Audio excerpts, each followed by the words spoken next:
ছোটোবেলায় আমাদের April fool থাকতো আলাদা, 1 এপ্রিল, যেই সময় আমরা সবাইকে বোকা বানাতাম, আমরা সবাইকে মিথ্যা কথা বলে তাকে বলদ প্রমাণ করতাম। আর এখন নিজেরাই বলদ হয়ে গেছি। যে মালগুলো বলতো বয়ফ্রেন্ড, সেটা কি? না না না না, ছেলে বয়ফ্রেন্ড কোনো, আমার ছেলে কোনো বন্ধুই নেই, বয়ফ্রেন্ড আবার কি? একদমই না, আমার বাবা মা খুব স্ট্রিক্ট, ওসব পছন্দ করে না, একদম না। আমি পছন্দ, প্রেম ভালো কি, এইসব কি? আগে কেরিয়ার আগে দাঁড়াতে হবে। এই মালগুলো, এই জিবলি না হবলি কি, এটাতে নিজেদের বয়ফ্রেন্ডের সাথে ফটো পোস্ট করছে। তা তোদের কোনো ছেলে বন্ধুও বলে নেই, তাহলে এরা কোথা থেকে আসছে?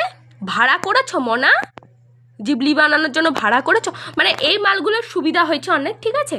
এরা হচ্ছে গিয়ে সরাসরি পোস্ট করতে পারে না, কারণ কার সাথে থাকবে তো ঠিক নেই না। এরা ওই জন্য সরাসরি পোস্ট করতে পারছে না, কিন্তু জিবলি ফিবলি করে ঠিক পোস্ট করে দিচ্ছে। আবার ক্যাপশন, মাই লাভ, মাই জিবলি লাভ, আওয়ার কার্টুন ক্যারেক্টার। কেন তোমাদের কার্টুন ক্যারেক্টার কেন? মানে আসল ছবি দিতে কি ভেতরে কিছু হয়? কার্টুন হিসাবে দিচ্ছ মনা?